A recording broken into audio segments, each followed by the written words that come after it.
Breaking news near Sprague and Fisk. We're told there is a possible hostage situation. This is all unfolding at 3030 East Sprague. We're told that is the Double Eagle pawn shop. Spokane police tell us there were shots fired there, and other sources are telling us that the SWAT team is en route. We're told a suspect jumped over the counter at that pawn shop, grabbed some guns, and started shooting. Joining me now on the phone is Dennis Johnson.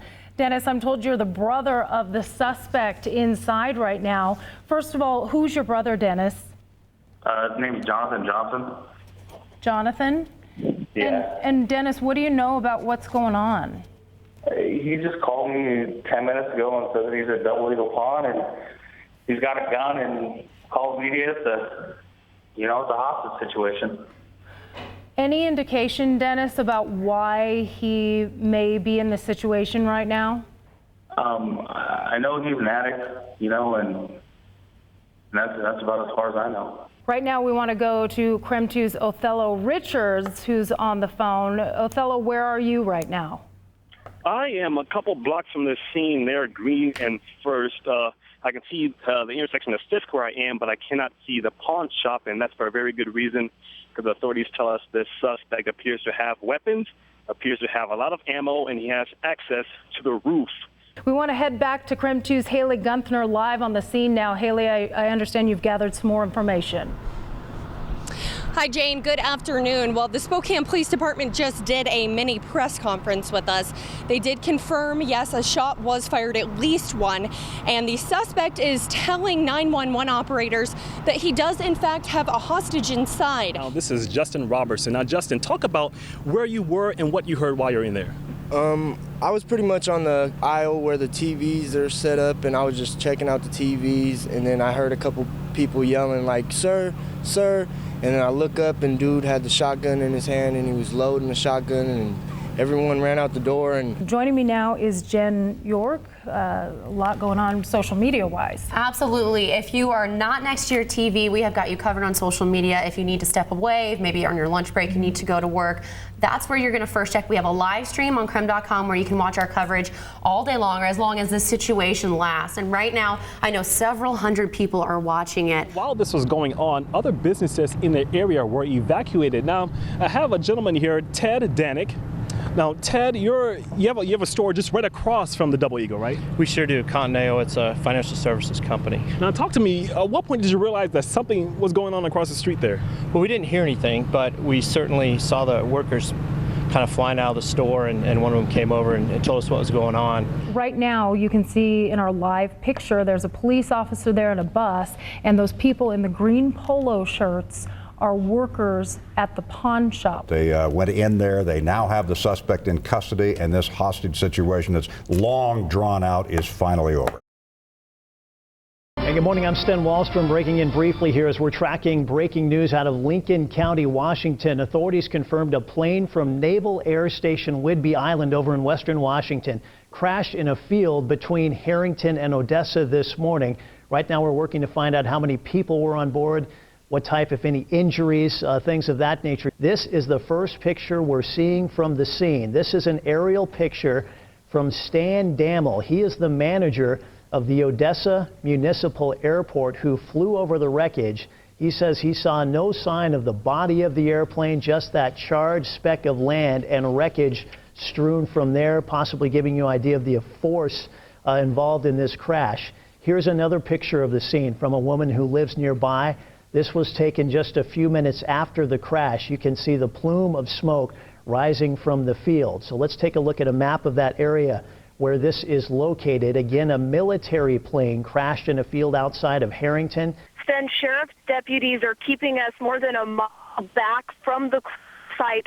That's because they say that there were some rocket launchers on board the plane that have yet to go off, so it's a safety precaution. We are at a roadblock probably about a mile east of the crash site. About an hour ago, we confirmed with the Navy that this plane was an EA-6B, as in boy, Prowler. What you're looking at right now is archive video of this particular aircraft. The Lincoln County Sheriff confirmed to us about 20 minutes ago that 3 people on board this military plane died in the crash, reported at about 8:45 this morning.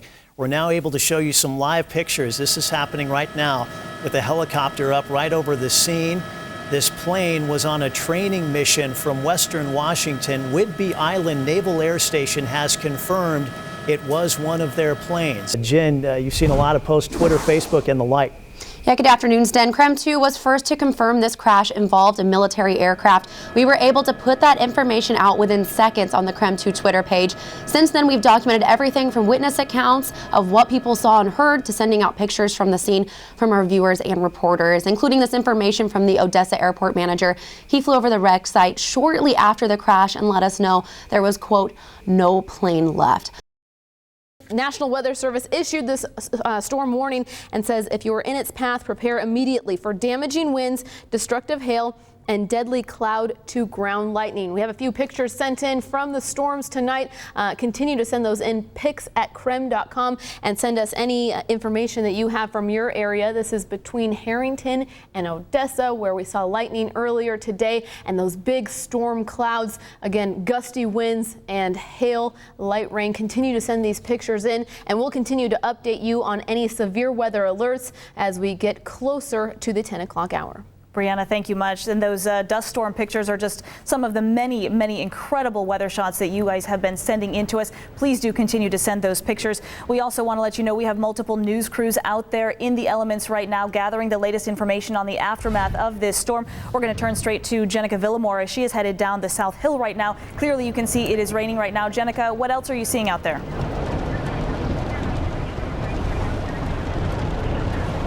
Well, we're seeing a lot of lightning. At first, it was one lightning strike after another, with maybe sometimes a few seconds in between. But now it's just one after another, with no pauses in between at all. It's lighting up the sky right now as we speak, and the rain is coming down. The street on Freya is very wet right now, but mostly the sky is just lighting up with lightning. We are heading north, where we think that most of the lightning is right now. And again, it's just lighting up the sky, one lightning strike after another. We're not seeing any signs of downed trees where we are right now, but if we do see that, we'll definitely let you guys know about that and make sure you guys stay away from those areas. Right now, it just looks like the roads here on Freya are extremely wet. No accidents to report so far. Back to you guys. All right, Jenica, thank you very much. Again, we have multiple news crews out there. We will continue to have news crews out there gathering all of the latest information as this storm moves through our region. And again, as this storm comes through your area, please do send the pictures of whatever it is you're seeing. We've got some incredible lightning shots, many of the damage from the wind, the high winds that are coming through this area. So please send those pics at krem.com. We want to see what's happening in your area. Many reports tonight of downed trees and power lines. We want to take you to Airway Heights now, and Othello Richards, who is standing by live, where a tree just landed on a car here just a short time ago. Othello? Yeah, we apologized earlier with the technical difficulties. We temporarily lost communication with the station. So where we are right now, we're on 13th Street near King. Now, what you're looking at over here is a gigantic tree that's tipped over, that's uprooted from this storm. We're told that high winds came through the area. People estimate maybe 50 to 60 miles per hour came through the area and took down this tree, and this tree landed on a car. Luckily, the car was not heavily damaged. Now, we have a gentleman here named Ted Hensley. Now, Ted, you said you live in this home right over here. Yes, sir. And talk to us about what you saw, what you heard. What I heard was heavy rain, big winds. Sounded like a garbage can going down the street. Looked outside. The tree went over, yanked roots and all out of the ground. Heard that the person that lives in the home, she said that she was planning on coming outside briefly to check on the car. Assess the damage, yes. And I told her to get back in the house because we have another tree out in the yard too. I didn't want to go over. Oh, have you ever experienced anything like this in this area? Not in the last 15 years. So just a lot of strong winds, heavy winds, and hail that I heard also? Last time I felt this was ice storm. Oh, right, thanks a lot, Ted. Appreciate it. Luckily, nobody was hurt. Nobody was hurt, bro. All right, thank you very much. Have a good night. And so that's where we're at right now. If you look this way, towards the right over here, you'll see a backhoe. So the city of Airwood Heights, they have a crew out here that's been cleaning up the street. This street was blocking almost the entire street here on 13th near King. The city of Airwood Heights have come outside with chainsaws, have come outside with a backhoe. They have a chain attached to the backhoe, and they're slowly pulling the tree away to try to clear this street. And by the looks of it, it looks like they should have that done pretty quickly. Reporting live in Airwood Heights, I'm Colin Richards, Crimson News. It was an accident that happened fast and in an instant claimed the lives of a well-loved couple who had lived in Chattaroy for the last 45 years. All I can think of is maybe he'd misjudged the speed of the truck coming as he went to turn across in front of it, which is possible for anybody. You know, we all make mistakes, but evidently that was a fatal one. And I'm sure sorry to hear it. Britches Peden says he used to help the Nordhagens take care of their farm and ranch land north of Spokane. He says Floyd loved his cattle like pets. A lot of us just grew up out here together, and everybody knew Floyd and Margaret. Family members were back out there today removing valuables and feeding animals. They didn't want to talk on camera, but said Floyd and Margaret loved everyone and that everyone loved them. They also loved each other. Family members tell me Floyd used to brag about Margaret and how pretty she was, and when he started having trouble pushing the lawnmower, they would push it together. First responders at the accident scene say they found the couple hand in hand amid the wreckage. You know, you don't see that every day. We actually had to ask her to let go of him so that we could get him out of the car. I don't know if they were actually holding hands before he passed or if she just grabbed him afterwards. But it don't matter. They would have been holding hands if they could. So that's the way we all want to remember him. Floyd and Margaret, a quiet country couple whose love story suddenly spoke volumes without ever saying a word.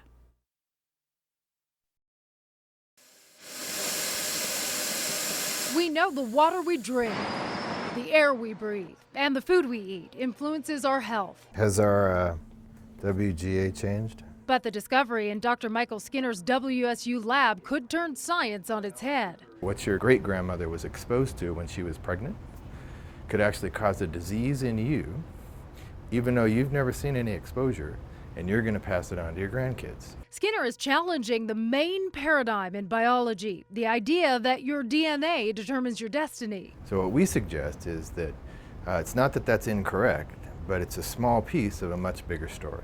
Evidence of the bigger story came when Skinner and his colleagues exposed pregnant rats to what many consider serious environmental toxins, things like pesticides, jet fuel, plastics, and the insecticide DDT. And what we found is that the embryo that was exposed when it was born and grew up did have disease because of the direct exposure. But then what we found is that as we bred that animal, that the disease was still present at very high frequency. Genetics couldn't explain what was going on. But he says something called epigenetics can explain. He suggests toxins and other influences can change how our DNA functions and what genes are turned on and off. So this changes our concept of where disease comes from. It could actually have significant influences on evolution. Still surprising. Research assistant professor Eric Nilsson found components in plastic had, among other things, a major impact on the rat's fertility. We saw that the adult animals had fewer eggs in their ovaries in the immediate first generation after exposure and in the transgenerational third generation after exposure. It begins with the war-born development of DDT. Their most recent findings zeroed in on DDT. Prior to its ban in 1972, DDT was a commonly used pesticide in America. They fogged towns, they sprayed it on olive crops, they basically used DDT extensively. Such that I would sort of bet there's not a person in the United States that wasn't exposed to DDT, including every pregnant woman.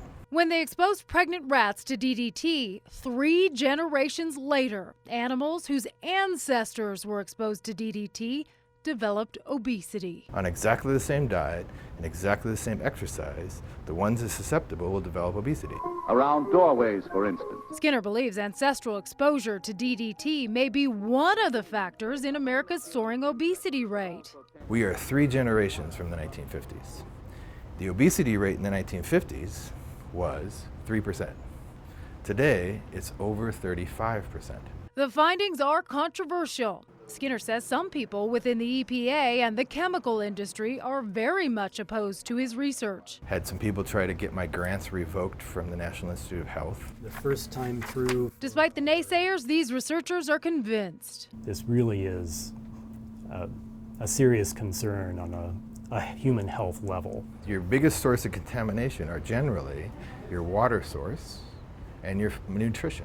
And now both men are more particular about using plastics. You know, we still use plastics on occasion, but I don't heat things in them in the microwave anymore. And we store a lot of things in glass jars now. So we're going to get something, it's just amount of how much. From here, they'll forge ahead, anxious for more discoveries and likely more discourse too. Because if there's controversy around, that means that whatever you're studying is very important.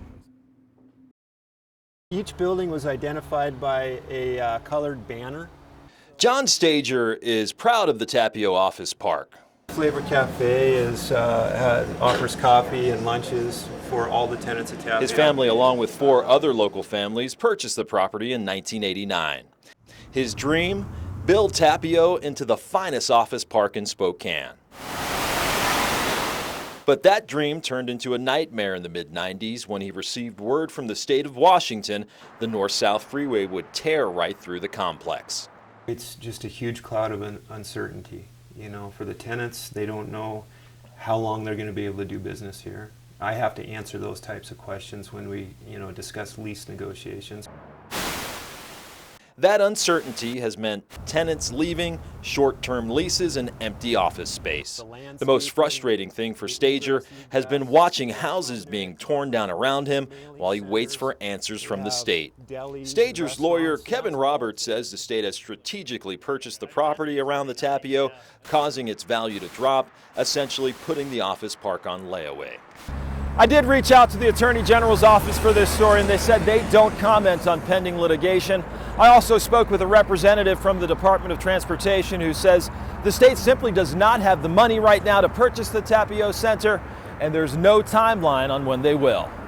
And in the lawsuit, it's going to come out that this has been a calculated manner of doing business in terms of acquiring properties for the North-South Freeway, and calculated to create a blight and depressed neighborhood along this freeway corridor so that they can reduce the amount of money that they have to pay the landowners.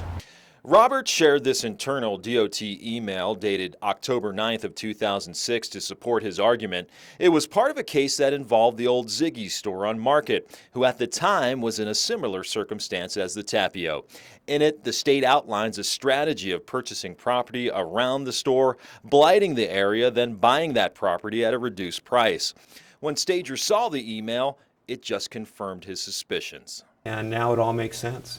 The values are down, people have scattered, there's vacant blight around us, and we're sitting here begging to be treated fairly. And we have to go to even a trial to do that. That trial was set for January of 2014 in Spokane Superior Court, but the state has motioned for a continuance, dragging on a case that's been more than a decade in the making. And we've been waiting. We have appraisals that have been done. We have all of our documentation in place. Right. We're ready, and we continue to get pushback. And as a taxpayer, and to see that they've hired outside counsel, it feels like this is dragging on and on and on. When you are a member of the Fairchild crew, the air refueling wing, there is no more important job than the mid-air refueling of American jet fighters and other aircraft that are flying in combat. It is one of the most important parts of this entire combat mission. You'll see behind me, this is the Fairchild KC-135. It's capable of holding 200,000 pounds of fuel. We're going to see it in action as we head over the skies in Afghanistan. It's a joint mission with our Army, Marines, and Navy brothers and sisters, and it's just a tremendous honor to be part of it. Chief Master Sergeant Greg Warren doesn't often get to go up in the air anymore. He is the highest-ranking enlisted member at Manas, but today he is part of a routine refueling flight over the Hindu Kush, the steep and often hostile mountains between Pakistan and Afghanistan. In the cockpit, 2 captains from the 92nd Air Refueling Wing at Fairchild. The air refueling role is the unsung hero, the underdog story, if you will, of the Air Force, because everybody needs us, but we're not the pointy end of the spear. Still, it's a spear that wouldn't exist without the mid-air refuelers, and perhaps no one's job is more critical than the boom operator. Fairchild Senior Airman David Fernandez lies face down in the fuel pod and has the seemingly impossible task of guiding the refueling boom over an F-16 fighter jet thousands of feet in the air at nearly 500 miles an hour. Plenty of times almost hit the canopy or hit the jet, and or have had the receiver hit us, so just all about sound judgment. It's a job that takes training, talent, and today, patience. Rough turbulence is making his already difficult job even harder. Pretty much bouncing everywhere the boom was moving, and our receivers kept trying to come in for a contact, and just had to keep pulling them out. You just got to take a moment and focus and finally get the boom in the receptacle. Which he did, and it is nothing short of awe-inspiring to see his persistence pay off. Sometimes the refueling gets a little sketchy, but our young boom here did a tremendous job today. Over the course of 8 hours, our Fairchild crews refueled 8 U.S. fighter jets and 2 Dutch fighters. And it wasn't just for training. It was as real as it gets air support for battle forces on the ground. It reminded everyone just what we're really fighting for. I'm very proud to be in the U.S. and I really love living in the U.S. and love the opportunities that are available to me. You just spent hours in the air just circling around. You kind of think it's boring, but you finally land and realize you actually were helping other people on the ground. It's what Spokane's Fairchild crews do almost every day from Manaus, keeping American and coalition forces in the air and in the fight. You go out there every day and you see what you're doing and you're talking to the people doing stuff, and they would keyed up the radio and you can hear what they're seeing and what they're saying, and it's not the same thing as doing it, but they couldn't do it without us. Now, a great deal of the mission we were on is actually classified, but I do know that the F-16 fighter jets that we were refueling there in midair were providing air support for a ground battle about 25,000 feet below. Obviously, we never saw any of that, but in our own way, we were definitely a part of it. On the runway at the Manaus Transit Center in Kyrgyzstan, I'm Whitney Ward for KREM 2 News. Welcome back. KREM 2's Project Inspire campaign features inspirational stories from all around our community. It all started with Steve Gleason, the former GPrep, WSU, and NFL star. Well, Steve is now becoming known for his great optimism in the face of terminal disease ALS. Tonight, KREM 2's Jane McCarthy sat down with the woman who has known Steve from the very start, his mother. KREM 2's Project Inspire campaign features inspirational stories from around our community. It was inspired by Steve Gleason, the former GPrep, WSU, and NFL star. Well, Steve is now becoming known for his great optimism in the face of terminal ALS. I sat down with the woman who has known Steve from the start, his mother. It was a Monday night in New Orleans, 2006. Steve Gleason burst through the middle of the Atlanta line, making perhaps the most important play in Saints history. Look out, right through! A kick block by Steve Gleason! Steve's punt block turned into a touchdown, infusing joy into a city ravaged by Hurricane Katrina. Today, Steve's intent on blocking a different rival, a deadly diagnosis of ALS. The disease is destroying the muscles of this once robust athlete. Every time I see him, it takes my breath away and go to myself, oh my gosh, this is my baby boy. Steve's mom, Gail, quickly learned ALS mounts an unfair fight. And then when I think it can't get worse, it gets worse. And so is that based on an article? Gail Gleason works with students at Washington State University. Her office dotted with reminders of Steve as a football player and now as a family man with wife Michelle and son Rivers. Most days, these photos bring comfort. Sometimes they prompt a wave of grief. Sometimes I get up and leave work and I don't even, and they know if I suddenly disappear, there's a reason. Because it'll just hit me. Despite those times, Gail makes a point not to settle for indefinite sadness, taking cues from her son. I don't want to get out of bed this morning, but I'll bet Steven's getting out of bed, so I think I will. He was really cute, wasn't he? Steve began beating the odds from the start. He had to wear his little shoes on the wrong feet because his feet turned in. The first doctor that we went to said when he was 15 he would need surgery and he would never be able to run. Clearly, that doctor was wrong. I love this picture of him running. Steve grew into a fierce competitor in several sports. In his early teens, he was intent on becoming an Olympic soccer player. He excelled at baseball too, later starting for WSU. These are pictures from prep. But when he found football at G-Prep, Steve felt at home on the field. I thought it was great. There were only a few times when I went, ooh, that's my kid, don't hit him.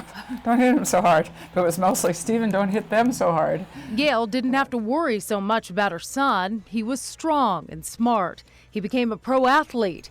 He married a wonderful woman. Life was good. Then came a startling call. He called one day and he said, Mom, I just fell flat on my face in the parking lot at Whole Foods. It was the first sign something was terribly wrong. It was nearly 3 years ago. Gail traveled to be with her son as a doctor delivered the devastating diagnosis. Got us all in the room and he said, I hate to tell you this, but you have ALS. And Stephen said, how many times have you been wrong? He wasn't ready for his light to dim, living a no white flags motto. He founded Team Gleason to raise ALS awareness and support the search for a cure. It's either sit there and cry and, as he says, fade away, or let's fight this thing. Not long after his diagnosis in 2011, Gail was with Steve as he slowly raised a fist to the crowd before a Saints game. It was as if he was showing the world he's not giving up. The whole place just erupted. And even though today Steve's no longer able to walk, Team Gleason carried him along a treacherous trail to the top of Peru's Machu Picchu. He's smashing out of the box, and he's inspiring others, including his mother, to do the same. Hey, I need to go live my life like that.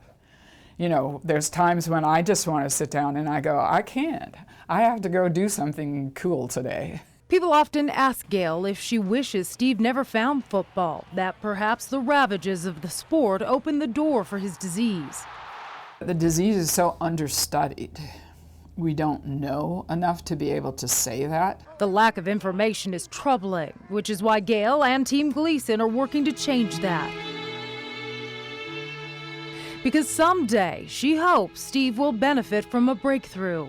I hope he gets to sit on the front porch with his grandchildren saying, we beat this thing. That's what I hope. At the same time, she's keenly aware statistics say his time is short. When he was born, I put him in the Lord's hands and I'd still put him there. And when the time is right, then God's going to take him in. Until then, she'll support her son with every fiber she has to give, just as she's done since he was a baby. And she's comforted knowing her little boy grew into a great man with life-lifting lessons to share. It's not about the end, it's about today, because we have today. We don't know about tomorrow. None of us do. And so we have to live today the best that we can. Now, Gail travels to Washington, D.C. every spring to attend an ALS advocacy conference. There she gets the chance to meet with lawmakers to let them know about the importance of more ALS research. And she said she'll go every year until we find a cure. Now, if you have an inspiring story idea that you'd like to share, just go to creme.com's Project Inspire page. Steve Gleason will tell you playing linebacker for Gonzaga Prep is a hard-earned honor in a program with great tradition. This old game film shows Steve running around at linebacker as a two-time league defensive MVP for Prep. It's how he found his passion for football and led to a star career at WSU and the NFL. Well, now he uses his fame from football to raise awareness about ALS. That is the disease that is slowly destroying his muscles. His story inspires others as the focus of our Project Inspire campaign. And Gleason's story inspires one of the great Prep linebackers of the past and his linebacker son.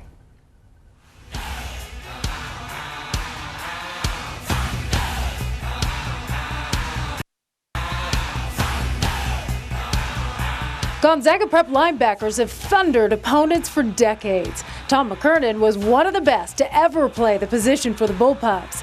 He was first-team All-State and made the final tackle as Prep won their last state championship in 1986. He moved on to play college football at Santa Clara. Before he started law school in '92, he returned to help coach the Prep linebackers. That's when he first saw Steve Gleason. Gleason was this ball of energy, and I remember vividly one time standing next to H.G. Higgins, and we were talking about who's the best of the guys that were going to play next to the kid who was being recruited, and I said, not only is 34 the kid who's going to play, I'm not so sure he's not better than the kid who's being recruited. He was small, he was probably 160, 165 pounds, so real small for a GSL linebacker, but he hit, he could run, he just had a nose for the ball, he was great. But Gleason had to grow into the great Prep linebacker tradition just like everyone before him. He couldn't handle things going bad. Something bad would happen and he would freak out sometimes, and I remember vividly when he was a sophomore, junior, saying, hey listen, you're a great player and great players don't freak out. So ironic thing was, by the next year when he was more mature, he was so calm that you almost had to get him to get himself going at that point. As Steve led WSU to a Rose Bowl, Tom became a lawyer and started a family, including this little guy with all the hair, his oldest son, Cale. As Cale grew up, Steve's career took off, becoming a special team star for the New Orleans Saints. Talking to Cale about him when he's playing for the Saints, I'm quite proud of the fact, really probably bragging about the fact, hey, I used to coach that kid, now he's playing for the Saints. It's really something, isn't that great? Then this little guy with all the hair became this big guy, Cale McKernan, starting linebacker for Gonzaga Prep. Cale plays in the same spot as Steve, the same spot as his dad. A little bit of pressure. It's a good thing though, a lot of high expectations, and it's a good tradition to come into, that you expect to play well and people expect greatness from you. I never felt worthy of being in those shoes when I was there, so I know how he feels about that, and every guy's got to make his own way. Since playing linebacker runs in his blood, Tom talked to Cale about the honor of being a Prep linebacker. He's told me about the long tradition of linebackers, and I mean that he was All-State, and yet he's not even in the top 5 linebackers to come through Prep. Not even close, he says. The best one is in a wheelchair. This is Steve in August, rolling through the halls of Prep on his way to see his jersey retired. Cale was there. Breathtaking. Really never really understood. It was the first time I ever seen him in a wheelchair. I'm immobile, but even though he's immobile, he's flying around in his heart. Steve spoke at the ceremony through his synthetic voice in a message he typed with his eyes. More than any other organization, Gonzaga Prep helped me become the man I am today. The connection runs deeper than a jersey retirement. Cale sees Steve's inspirational messages almost daily on signs that hang in Prep classrooms, on the backs of T-shirts, and on the wrists of his teammates. The team talks about Steve almost daily, including reading a message from Steve before a game.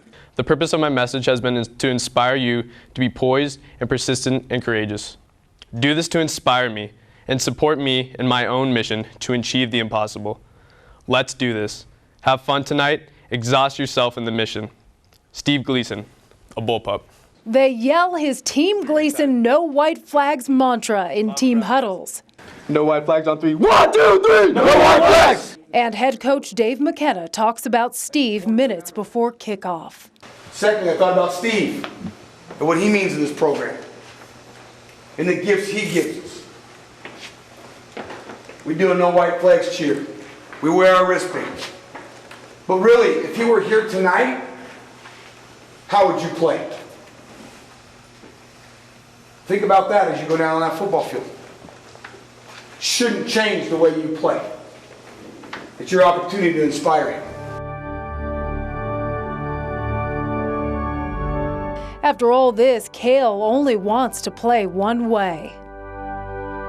Like him. Go out there, fly around, play your hardest no matter what it is. LB's on 3. 1, 2, 3. LB's.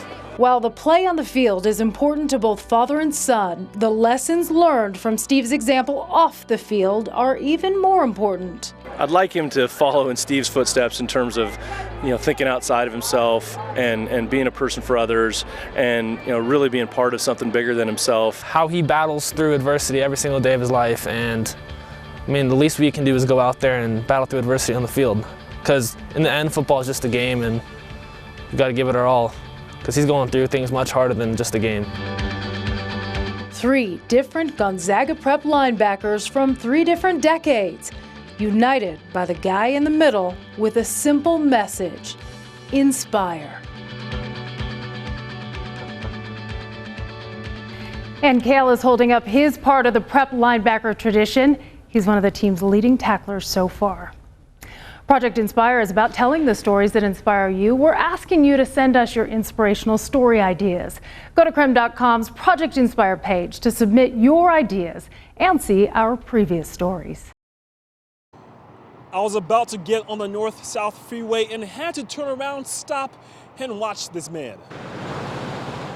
If you find yourself backed up at the traffic light on Francis near construction of the north-south freeway, you may just end up with a smile on your face. Oh, I thought, I said, what the hell? Excuse my language. I said, what was going on around here? Trucker Jonathan Prince stopped briefly in Hilliard on a drive from New Orleans. I didn't know what to think, to be honest with you. I didn't know what to think. When he spotted this. This is my first time ever seeing something like that around here or anywhere else. We don't have that back home. Not on the corner. A secret identity. His name is Robert Andrews. He bought a black bodysuit costume after watching videos on YouTube of people pretending to act like mannequins in malls. Just thought that looks so fun. It's making people smile and happy. It's like, I don't got a job, and I might as well use my time to make people laugh.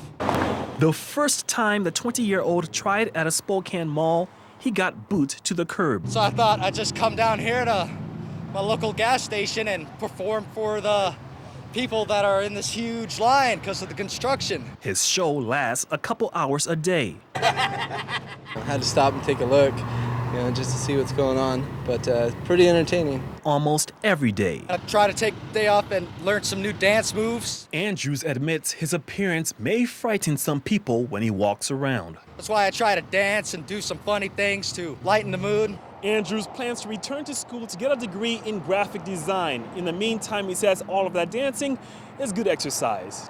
Reporting, Othello Richards, KREM 2 News.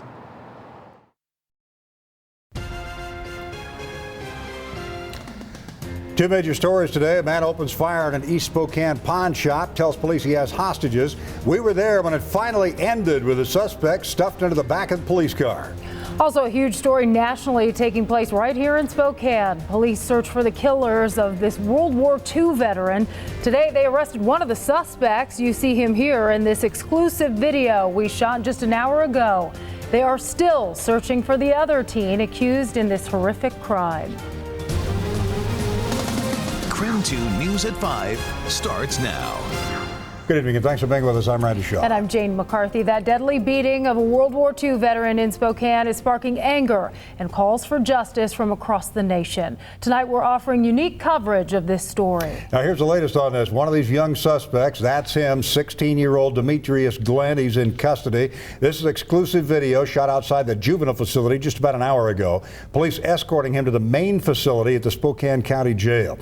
He's sitting behind bars at this hour, accused of the outrageous crime of beating that veteran to death. Now take a look at your screen. This is the second suspect in the case, 16-year-old Keenan Adams Kennard. He's still on the loose out there, and your help is needed to get this guy as well. Authorities say 88-year-old Delbert Belton had just arrived at the Eagles Lodge Wednesday night to play pool with a friend. Police believe the two teens attacked Belton, severely beating him. Court documents reveal Belton suffered numerous facial fractures, and those blows to his head ultimately led to his death. Now we have KREM 2 News team coverage tonight on this story. KREM 2's Whitney Ward spoke with family members of the victim. Jenica Villamore will have more on a growing memorial for Delbert Belton outside the Eagles Ice Arena. We start with KREM 2's Haley Gunther tonight, who has new information on the two suspects. Haley? Hi, Randy and Jane. Well, Demetrius Glenn turned himself in last night. He was booked into the juvenile facility you can see behind me just before midnight after his lawyer talked with major crimes detectives. Those detectives are confident that Glenn and his friend, 16-year-old Keenan Adams Kennard, murdered an 88-year-old World War II veteran for no reason. It was a senseless end to a beautiful life. Court documents lay out the brutality of Delbert Belton's final moments. His body was found lying in his vehicle, wedged between the front bucket seats, his feet up toward the rear window, and his head in the front center console area. Detectives believe he was beaten inside his car, and they also believe this 16-year-old Demetrius Glenn is the one who did it. You're looking at video of Glenn being moved from juvenile detention to the main facility at the Spokane County Jail. Police say Demetrius Glenn fits witness descriptions. They also say he appeared on several security cameras in the area. Police believe his alleged accomplice is this teen, Keenan Adams Kennard. Both juveniles have criminal history. Detectives say this was possibly a robbery gone bad. The contents of Belton's wallet were found in a yard about 3 blocks from the murder scene. Spokane Police Chief Frank Straub says the victim and the suspects do not know each other. Is there any indication that this murder was racially motivated? No, I want to be very emphatic about that. Race did not play in any way, shape, or form. Investigators believe the teens have gang ties. They're investigating if another assault earlier in the night nearby is related. Detectives say Glenn did turn himself in shortly after he knew he was wanted, but he wasn't exactly cooperative. When lead detective Jeff Barrington tried to ask Glenn to stand up to view what he was wearing, Glenn made the unsolicited statement, "These are not the shorts from the video."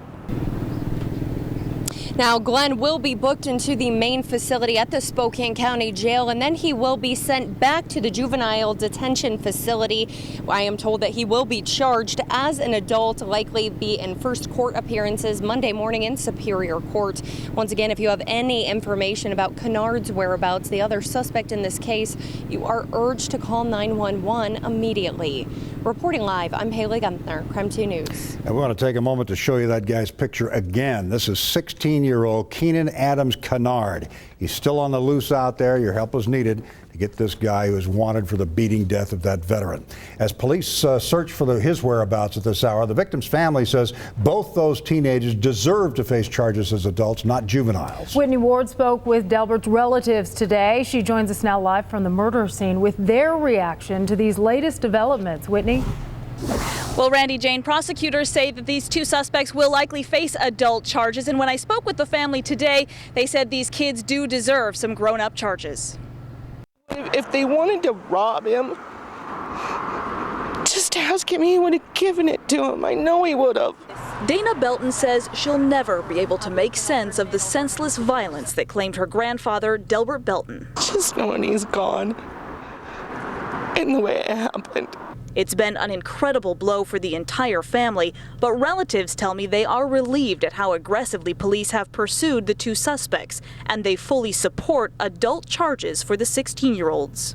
Kids today seem to think they can do whatever they want, however they want, and take whatever they want, and they're not going to suffer any consequences. It was a horrendous thing to do to an 88-year-old man. So horrendous, the case has leapt into the international spotlight for everything from race issues to politics, attention the family never saw coming. I don't want people to start going crazy and doing stupid things because of this. You have to look at them as kids, not black kids or Hispanic kids or white kids. They were just kids, and they did something horrific. I'm glad it makes people aware, but they need to not look at the color. It's a senseless act, period. They just hope the suspects will eventually face consequences that do make sense. Find who did this and let him rest in peace. Now, Spokane police are asking for your help tonight in finding that second suspect, Keenan Adams Kennard. They're also asking him directly to just come forward and turn himself in. If you do have any information on where to find him, you're asked to please call Spokane police immediately. Live in North Spokane tonight, Whitney Ward, Crime 2 News.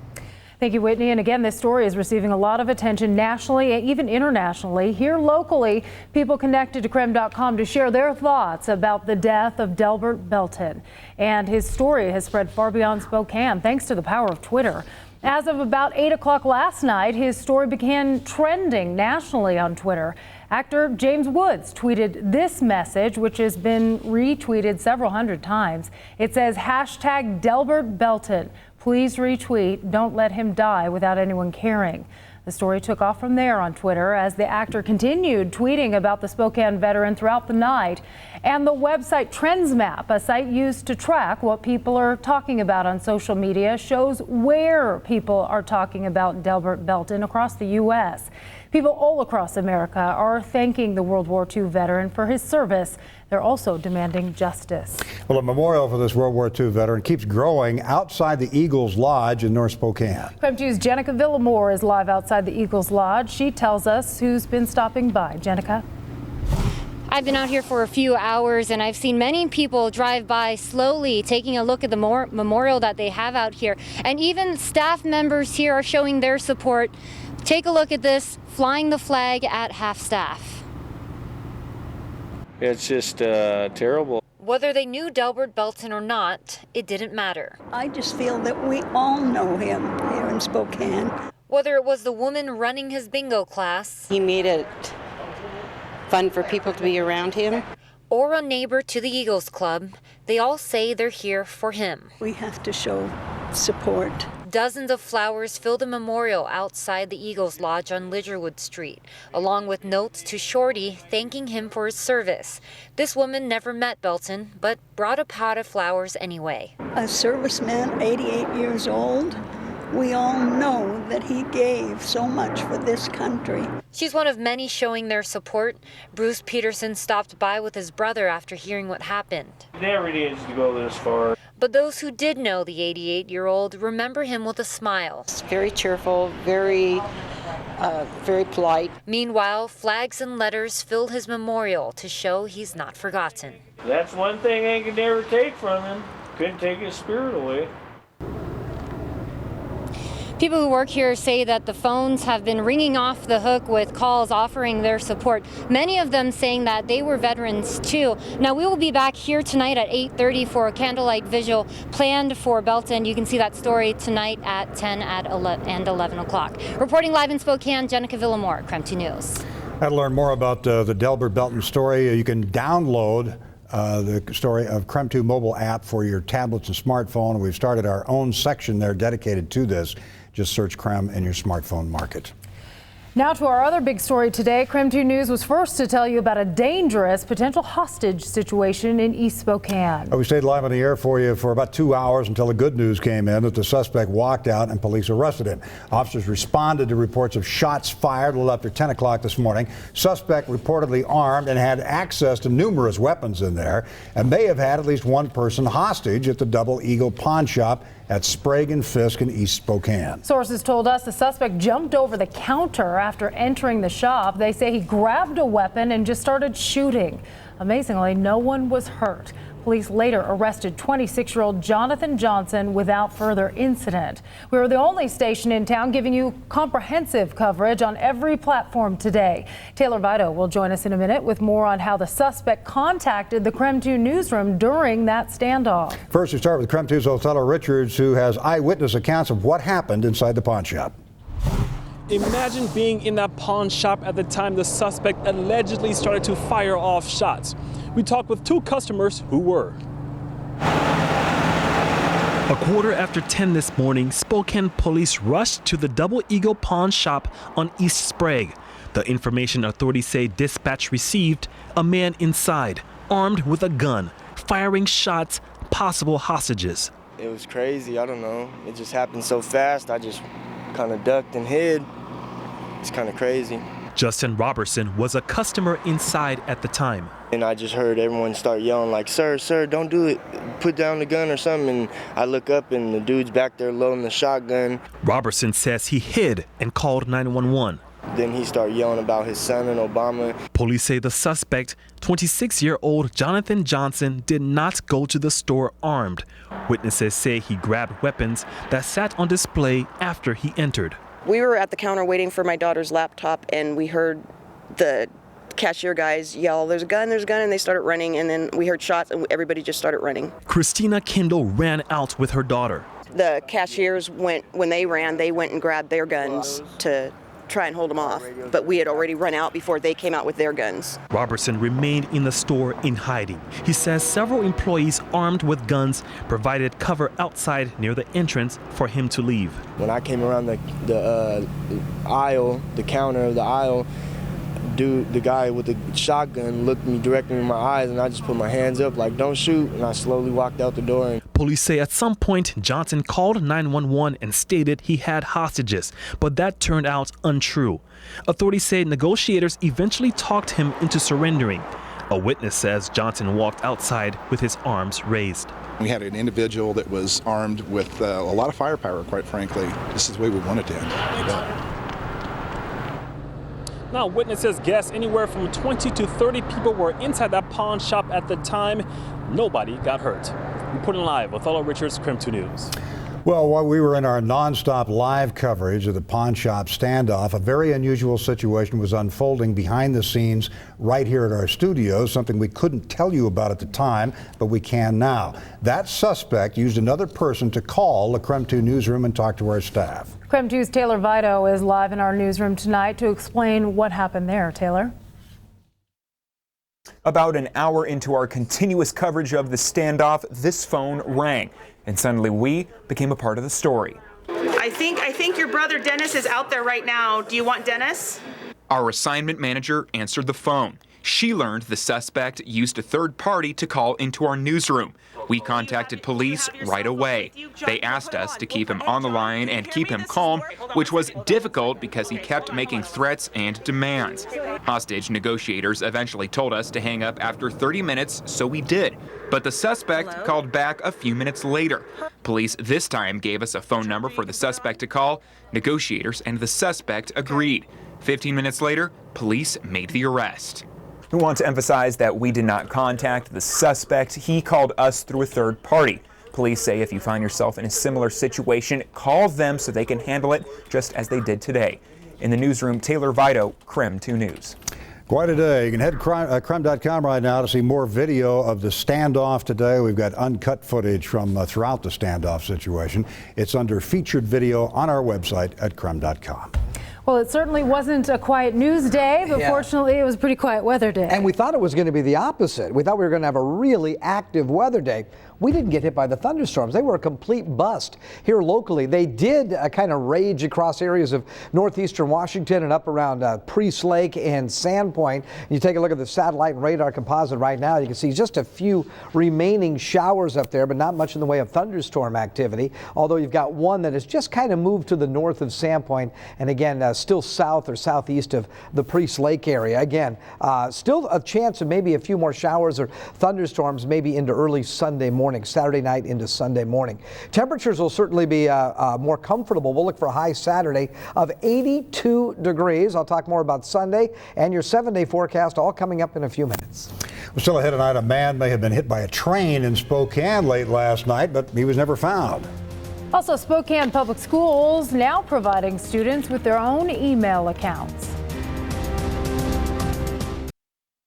Welcome back. Spokane police spent part of the night looking for someone who may have been hit by a train. Police say the man may have been bumped by this train, but then just got up and walked away into the night.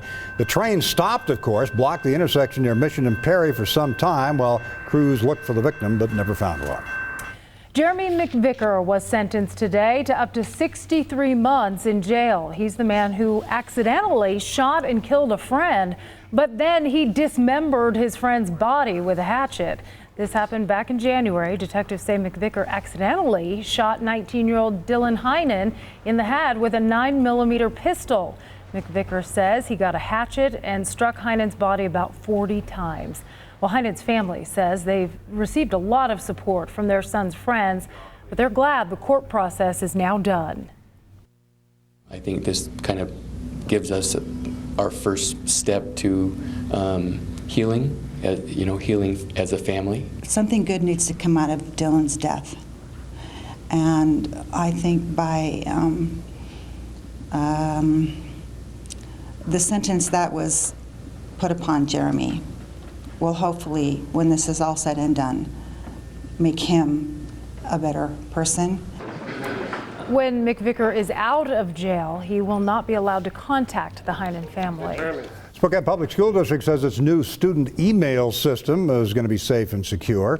All 4th through 12th graders are going to get their own email accounts this year. The 4th through 7th graders' accounts are going to be restricted.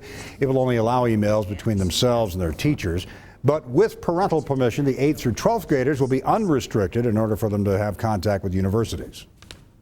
Our focus on this is educational, so we want our high school students that are getting ready and looking at colleges to be able to have that communication for college scholarships and other college admission information. We found that too many of our students did not have access to email. We wanted to ensure that they had that access so that they could really help further their college preparations. Spokane Public Schools implemented safety features as well, such as blocking spam with certain words in it to make sure that students aren't vulnerable. In addition to educating students on email, the teachers will provide lessons about internet security and etiquette. We'll take a break and be right back. And now, the KREM 2 News Storm Tracker 2 forecast with Tom Sherry. And I mentioned it just a little while ago as you take a look at beautiful Spokane, looking at the courthouse right there and also the health building. Keep in mind that, we thought we were going to get quite a few thunderstorms today. That did not happen. No measurable precipitation out at the airport. We did see the storms up to the north of us. And when you looked at the cloud cover today, it looked like it was trying to build, but no thunderstorms. And that is good news in the sense that at least we didn't have to worry about tremendous amounts of cloud to ground lightning, which obviously this time of year can spark wildfires.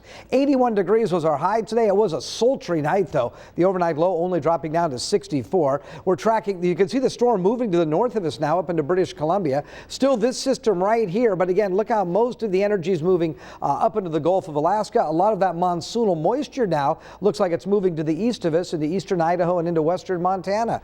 Temperatures, though, over the next several days will be seasonal, meaning right around 80 or low 80s. We're at 80 in Spokane, 75 degrees in Newport. Here's a look at Saturday's weather all across the area. Now, there's a slight chance of showers. Don't rule it out. But and actually, that Deer Park should say 80 degrees. 80 degrees for the high in Deer Park. We're not going to see any 90s. 82 in Spokane, 81 in Coeur d'Alene, 82 expected in St. Mary's. More 80s or upper 70s across northern Idaho and western Montana, as well as to eastern Washington. Colville will see a daytime high of 84 degrees. So Saturday, we're at 82. Sunday, 82. See, I've got a slight chance of showers on Sunday as well as into Monday. Tuesday, we're at 80 degrees, 80 on Tuesday. You get the drill right here. Lots and lots of pretty much the same temperatures under either partly cloudy to mostly cloudy skies. Again, over the weekend, a slight chance we could bubble up a storm. Models are trying to get a handle on it. We think maybe the best chance of it happening might be Sunday morning or Saturday night. We'd like that not to happen, though, because of the fire danger. Absolutely, yes. All right. Thanks, Tom. We'll take a break. We'll be right back.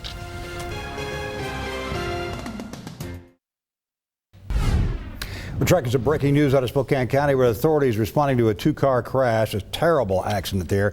It happened on Cheney-Spokane Road and Spotted Road just north of Cheney. The driver of the black car apparently had some kind of a medical episode, blacked out. Authorities believe it swerved into another oncoming car. People in both vehicles had to be extricated from these vehicles. You can see how badly damaged they were. MedStar was called in, airlifted one person to the hospital. The roads in that area are currently blocked off, so if you're traveling there, you're going to want to find another way around there.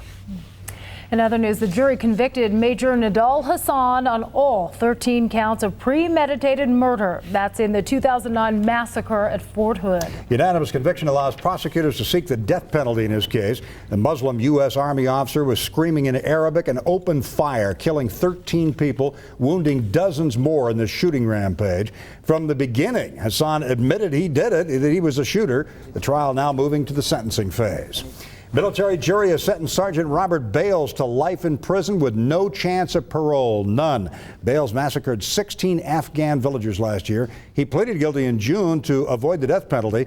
Bales apologized repeatedly in court yesterday for killing the unarmed women and children in Afghanistan. San Diego's embattled mayor, Bob Filner, is now out of office. He agreed to resign today as part of a sexual harassment settlement deal against him. His resignation is effective as of August 30th.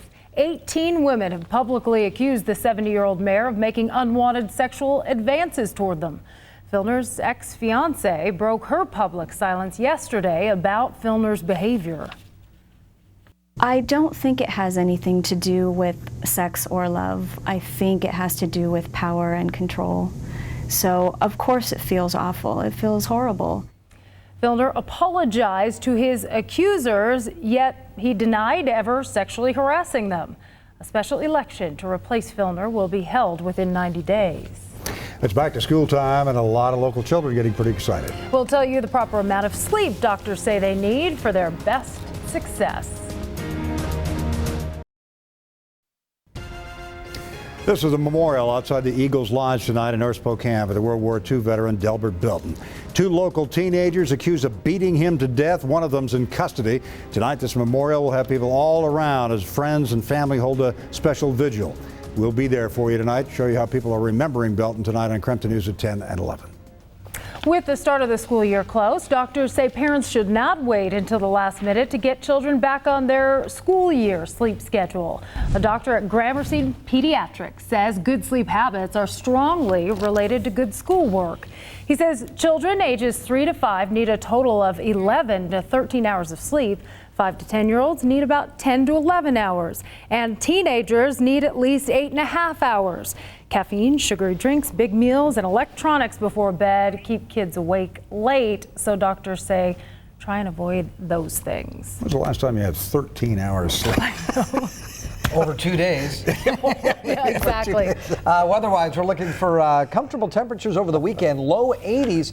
There is a slight chance of showers, maybe Sunday morning. Thank you, Tom. Thanks for spending time with us.